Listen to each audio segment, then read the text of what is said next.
من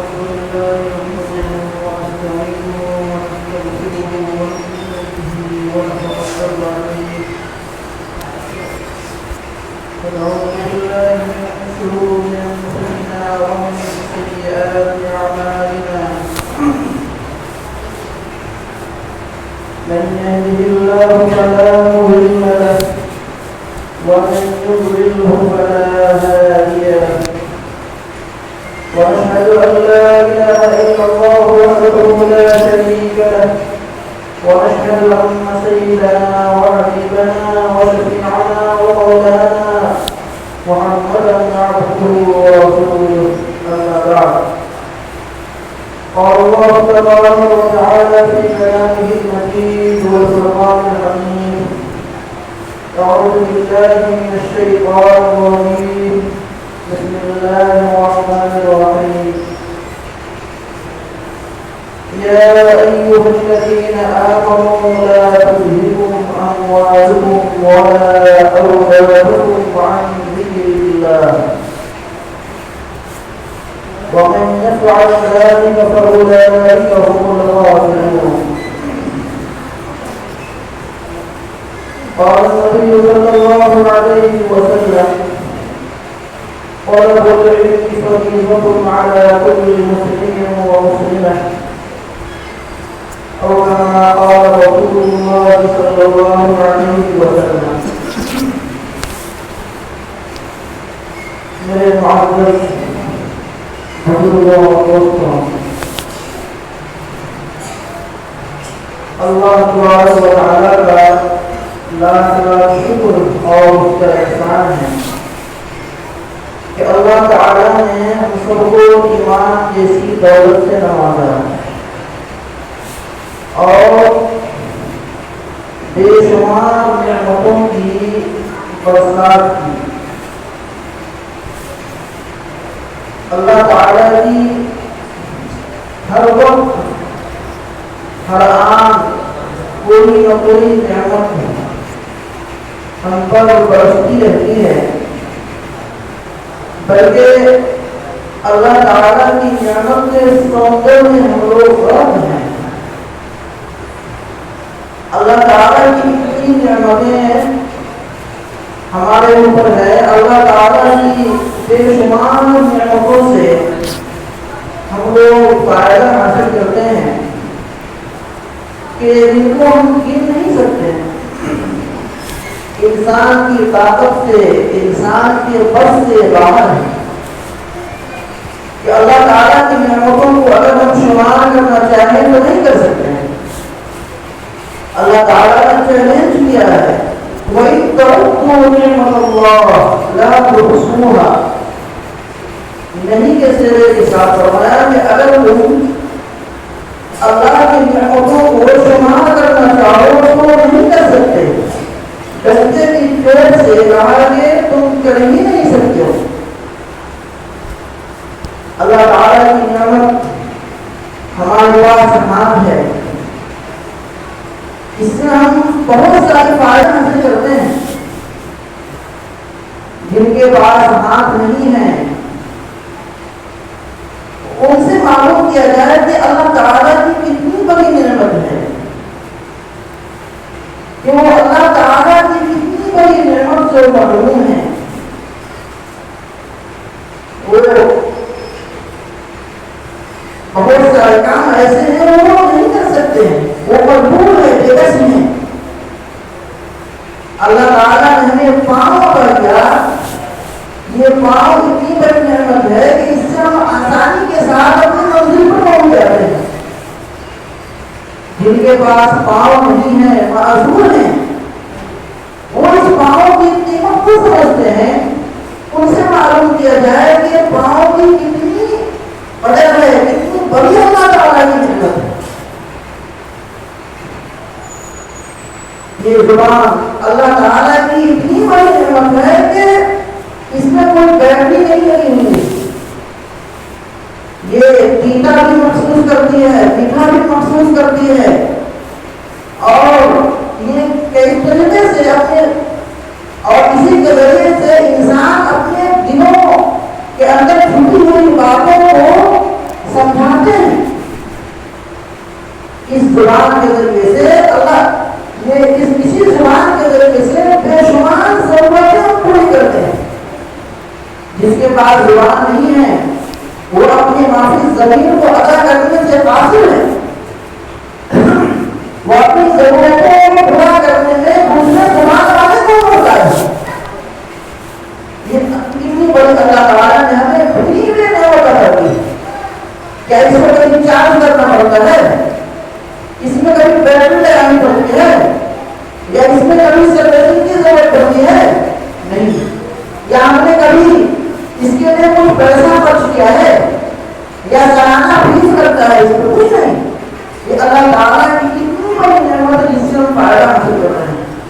مولانا نے وقات یہ کہا کہ اللہ تعالیٰ نے آکسیجن کی اہمیت کو سمجھا دیا.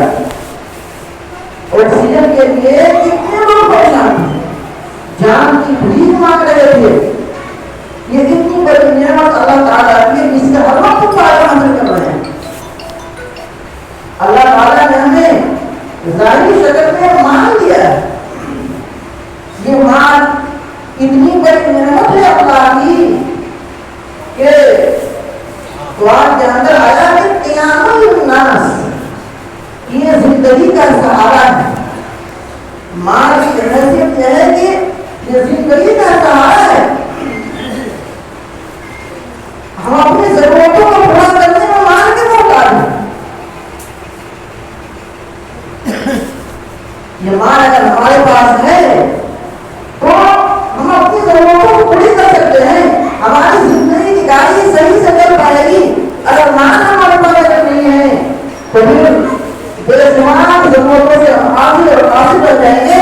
بلکہ یہ کہہ دیا جائے کہ اگر مان انسان کے پاس نہ ہو تو حدیث میں آتا ہے کہ مال اگر انسان کے پاس نہیں ہے، بے بس ہے، مجبور ہے، وہ اپنی ضرورتوں کو پورا نہیں کر سکتا ہے، وہ بہت راستہ بھی اختیار نہیں کر سکتا ہے، تو پھر بھی وہ آدمی مجبور ہو جائے گا. مال اگر کسی کے پاس نہیں ہے، وہ اپنی ضرورتوں کو پوری کرنے سے عاجز ہے، تو ہو سکتا ہے کوئی انسان کفر کو بھی اختیار کر لے. کافر فخر کہ فرق ہوگا اور کفر کے درمیان ایسے ہی ہے جیسے کہ ایک کھیت سے دوسرے کھیت میں جانے کے لیے جو آگ بناتے ہیں نا، بہت آسانی سے چلے جاتے ہیں. تو اسی طریقے سے مان نہ ہو انسان کے پاس تو انسان بسا ہوگا کفر کو اختیار کر دیتا ہے.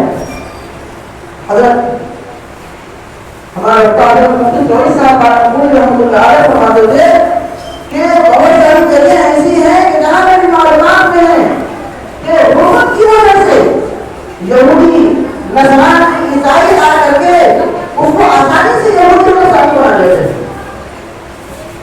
تو میرے بزرگوں، مان کی اتنی بڑی نعمت.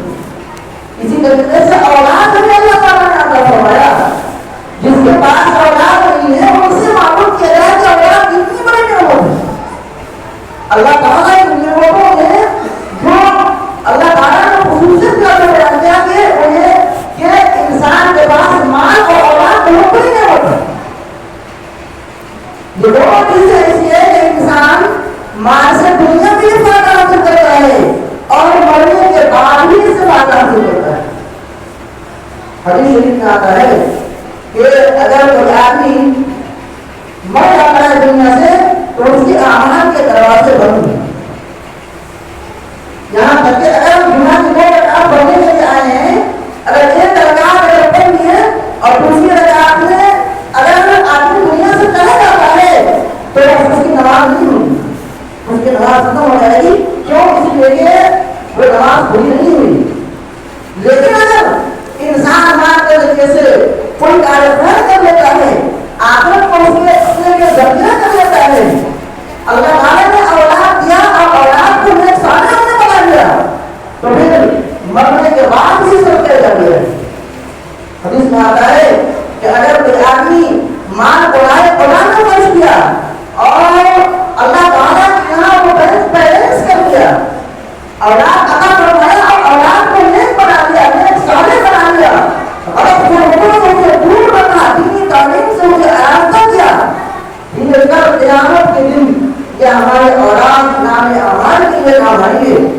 کے بعد بھی ان کے ثواب ہمارے نام اعمال میں پہنچتے ہیں. یہ کتنی بڑی نعمت ہے. لیکن قرآن نے کہا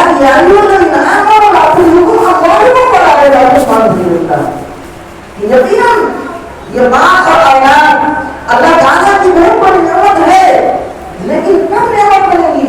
جب اس کا استعمال صحیح ہو.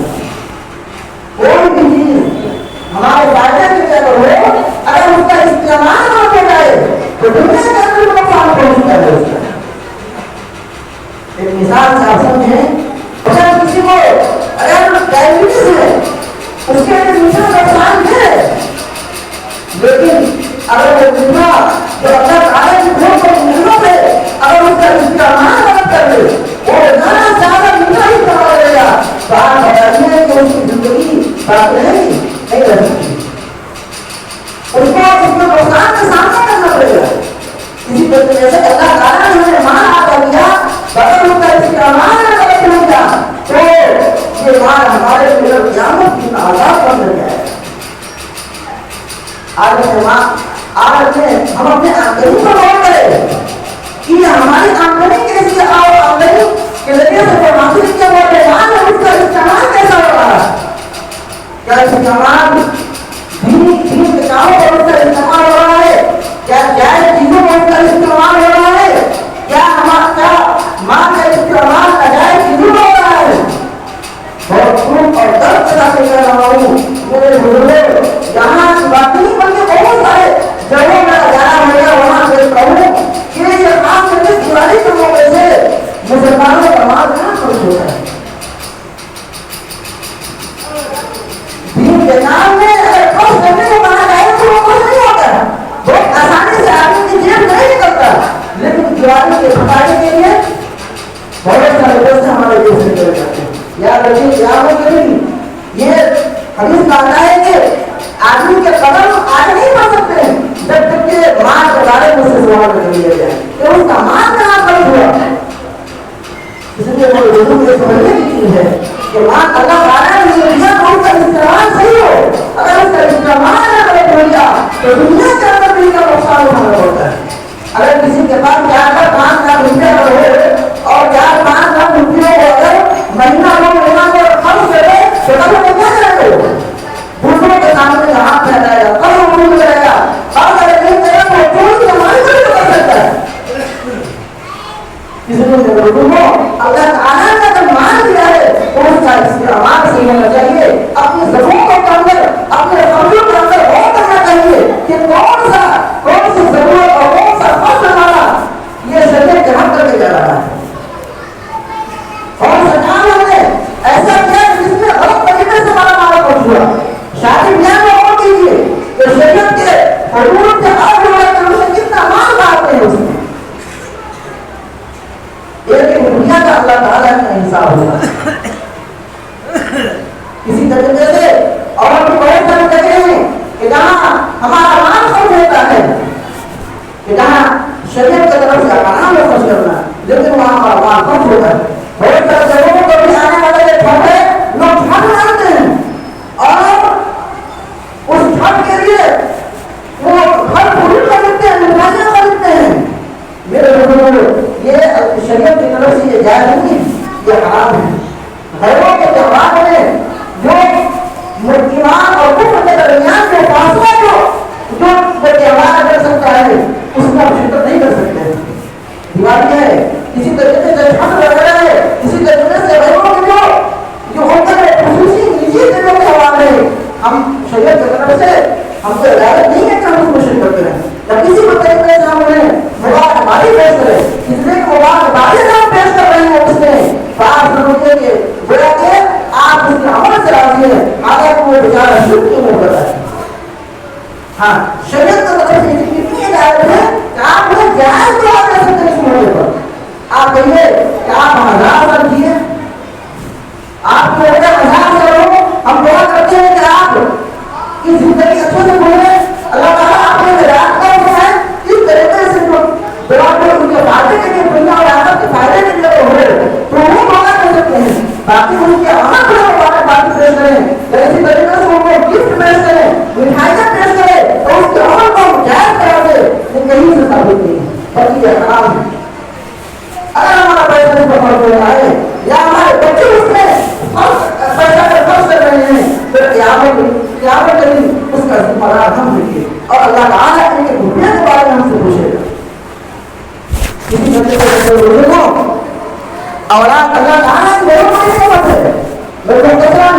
کچھ باتوں کو عرض کر دینا چاہتا ہوں. اولاد اللہ تعالیٰ کی اتنی بڑی نعمت ہے کہ اولاد سے جس طریقے سے مال سے انسان دنیا اور آخرت کا فائدہ حاصل کرتا ہے اسی طریقے سے اولاد سے بھی انسان دنیا اور آخرت کا فائدہ حاصل کرتا ہے.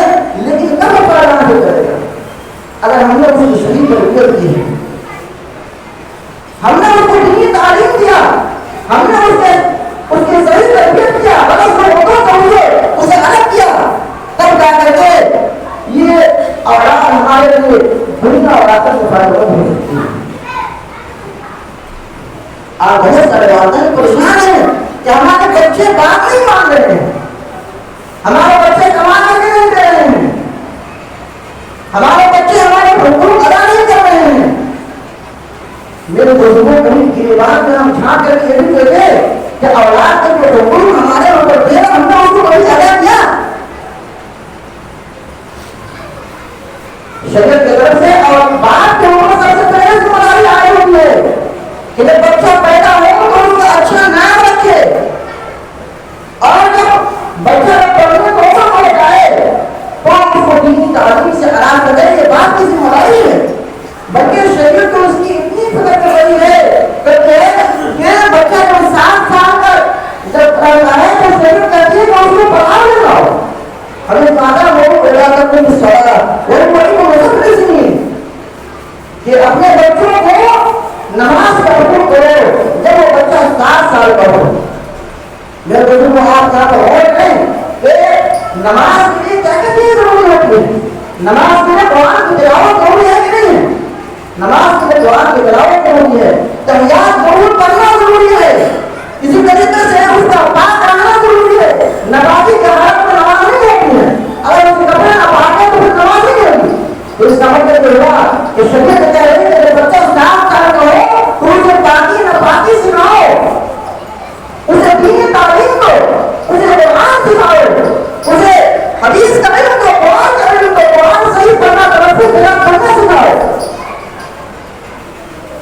تب جا کر کے یہ اولاد ہمارے لیے دنیا اور آخرت کو مفید ہو سکتی ہے.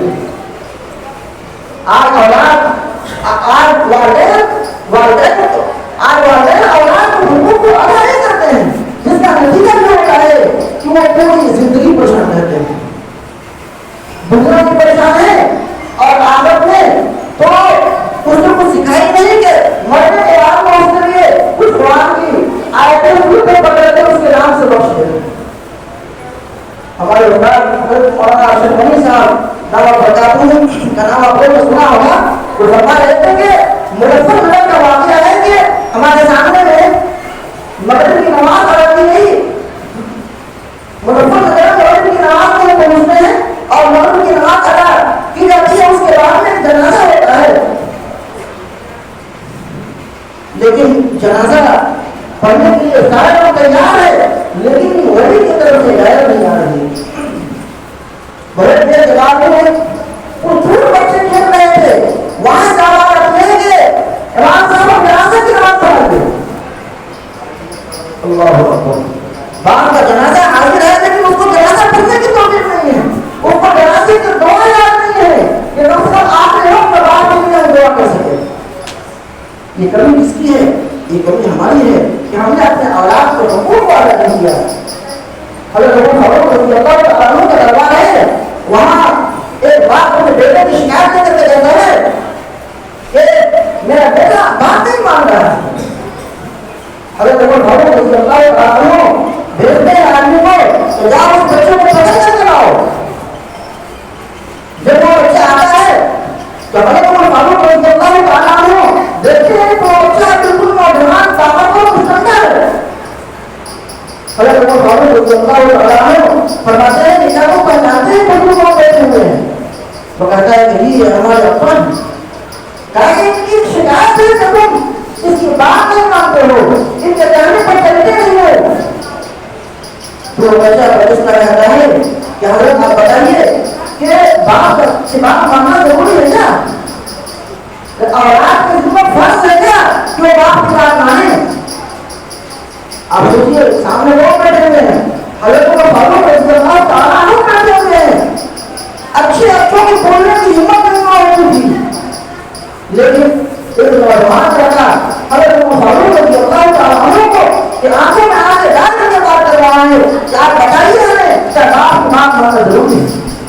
حضرت فرماتے ہیں کہ ہاں باپ کی بات ماننا ضروری ہے، یہ اولاد کی ذمہ داری ہے کہ باپ کی بات مانے اور باپ کے کہنے پر چلے۔ وہ بچہ کہتا ہے کہ اگر حکم کی بات آ رہی ہے کہ اولاد کے اوپر ذمہ داری ہے، حق ہے کہ اپنے باپ کی بات مانے اور اس کے کہنے پر چلے، تو آپ کو کہیے کہ صرف باپ ہی سمجھ لیں یا بیٹے کا بھی ہوتا ہے آپ کے اوپر؟ حضرت کام کھڑے ہو گئے، یہ کیا سوال ہے؟ حضرت کیا آگے کھل نہیں پتا کہ نہیں، شریعت کو دونوں طرف سے حکم رکھے گئے ہیں۔ جس طریقے سے باپ کے اوپر، جس طریقے سے اولاد کے اوپر ہم ہے کہ ماں باپ کے کہنے پر چلے، اسی طریقے سے باپ کے اوپر بھی ہمارا ہے۔ وہ بچہ کہتا ہے کہ آپ ہمارے والد میں بیٹھے ہوئے ہیں، آپ کا حضور ہمارے بیٹھے ہوئے ہیں، آپ مجھ سے پوچھیں کہ ہمارا کون سا اس نے ادا کیا ہے؟ جب لوگوں نے شادی کی، بچوں نے بالکل جاہلہ لڑکی سے شادی کی جو معاشرے میں بدنامی زمانہ سمجھی جاتی تھی، یعنی ایک باقی سے شادی کی جس کے بعد دین کا علم سیکھنے کے لیے وقت نہیں ہوتا ہے، جس کو معاشرے کا حقیر سمجھا جاتا ہے، معاشرے کو اسی کوئی اہمیت نہیں ہوتی ہے۔ آپ بتائیے کہ ایسے لوگوں نے شادی کیا، یہ مہمان میں کیا کرا کرے گی؟ میرے بزرگ، یہ غور کرنے کا مقام ہے اس بچے کے سوال کے جواب سے یہ سبق ملتا ہے کہ آدمی اپنے بچے کی شادی کے لیے لڑکی کا انتخاب کرے تو کیسی لڑکی کا انتخاب کرنا چاہیے؟ پڑھی لکھی لڑکی کا انتخاب کرنا چاہیے۔ پڑھی لکھی کا مطلب جس کو دین کی سمجھ ہو، دین کا علم ہو، جس کے اندر دینداری ہو، تو اس سے شادی کرنی چاہیے۔ کیوں؟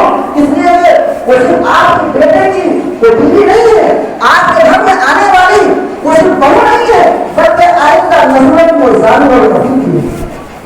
جیسی ماں ہوتی ہے اسی طریقے بچوں کی ہوتی ہے، بلکہ لکھا ہے کتابوں میں کہ ماں کا اثر تو بچہ جب پیٹ میں ہوتا ہے اسی وقت سے پڑھنا شروع ہو جاتا ہے۔ بات گھروں سے باتیں سننے کو ملی کہ بچہ جب پیدا ہوا اور مدرسے میں بھیجا گیا تو ایک سال میں حافظ ہو گیا، 6 مہینے سال میں نہیں ہوا وہ حافظ ہو گیا۔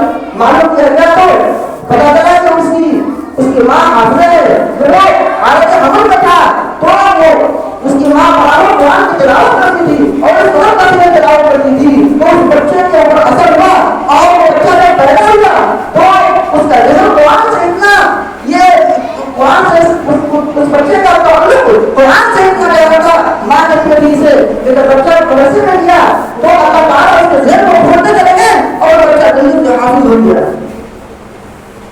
ماں کا اثر تو بچے کے پیٹ سے ہی وہ بڑھنا شروع ہو جاتا ہے۔ اسی طریقے سے بچہ پیدا ہوتا ہے تو ماں کی تربیت کا بہت اہم رول ہوتا ہے کہ ماں کس طریقے سے رہے گی، ماں نمازی رہے گی، قرآن کی تلاوت کرنے والی رہے گی، باقی مقامی کا خیال رکھنے والی ہوگی، تو اسی طریقے سے بچے کو کوئی اس کا اثر پڑتا ہے۔ یہ جو ہے بچہ جو ہوتا ہے نا وہ خالی کیسے کی طرح ہوتا ہے اور بچہ جو ہوتا ہے وہ خالی کیسٹ کی طرح ہوتا ہے، خالی کیسٹ کے سامنے آپ بالکل بجائیں گے اس پر غور ہوتا ہوا چلا جائے گا۔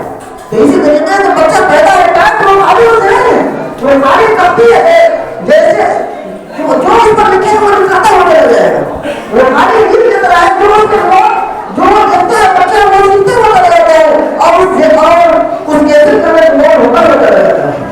اس لیے میرے بزرگوں بات کی ذمہ داری ہے کہ شادی کے لیے ایسی لڑکی کا انتخاب کرے جو دیندار ہو، متقی ہو، پرہیزگار ہو۔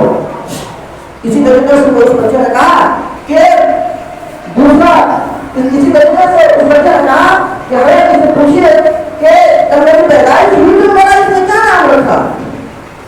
کہا کہ بتائیے کیا نام رکھا؟ کہا کہ میرا نام جوڑ ہے، جوڑ میں ہمارے آتے ہیں گوبر کے کیڑے کو، نام کا کیا ہوتا ہے گوبر کا کیڑا، جو پڑتے آتے ہیں گوبر کا کیڑا، تو اس نے میرے نام کے لیے ایسا نہ بھی انتخاب کیا جس کے معنی کیڑا ہے۔ اب بتائیے کہ اس کا کیا اثر پڑ سکتا ہے؟ نام کا اتنا گہرا اثر پڑتا ہے کہ شریعت نے کہا کہ جب بچہ پیدا ہو تو خصوصیت کے ساتھ تو اس کے ساتھوں میں اس کا اچھا سے اچھا نام رکھا جائے، ایسا نام رکھا جائے جو اس کی زندگی پر اس کا اثر پڑے، جب تک وہ زندہ رہے اس نام کا اثر اس کو پڑتا ہے۔ کسی بچے کو صحیح لفظ سے اگر پکارتے ہیں، قرآن شریف میں اگر اس کو پکارتے ہیں، اس بچے کو اگر من سے اگر پکارتے ہیں تو آپ دیکھو کہ یہ جو ساتھ پورا ہوتے ہیں تو اس کا اندر سمجھداری آ جائے گی، اس کے اندر عقل پیدا ہو جائے گی۔ اور اگر وہ بچہ اگر من سے اس کو آپ بنا کام سے پکاریے، اس کو گالی دیجیے، اس کو ڈانٹ کرنے بولائیے اور اس کے احمد اور پہ اس کے لیے استعمال کیجیے تو نام کا زیادہ ہوتا ہے کہ ساتھ پورا ہوتے ہوتے بچہ سب کچھ میں بننے لگتا ہے۔ آدمی نے گالی دیتا ہے تو اس کا اثر پڑتا ہے، یہ کیا ہے؟ یہ الفاظ جو ہے معلوم ہوا کہ الفاظ کا اثر پڑتا ہے، اس لیے بات کی ذمہ داری ہے تو اپنے بچوں کا اچھا سے اچھا نہ کرے۔ تیسری بات یہ ہے کہ اگر بچہ پڑھنے کا آیا ہے تو وہ بچے کو دینی تعلیم دے، اگر دینی تعلیم اگر دے رہے ہیں تو انشاءاللہ یہ بچے ہمارے دنیا میں کام دیں گے اور انشاءاللہ آخرت میں کام دیں گے انشاءاللہ۔ یہ دو باتیں ہیں کہ ایک ساتھ ہم لوگ جو کرنا ہے اس معاملے میں کہ ہمارا مال کہاں خرچ ہو رہا ہے، اسی طریقے سے ہمارے اولاد کہیں ضائع نہیں ہو رہی ہے، کریں گے انشاءاللہ۔ اللہ تعالیٰ ہم سب کو سمجھ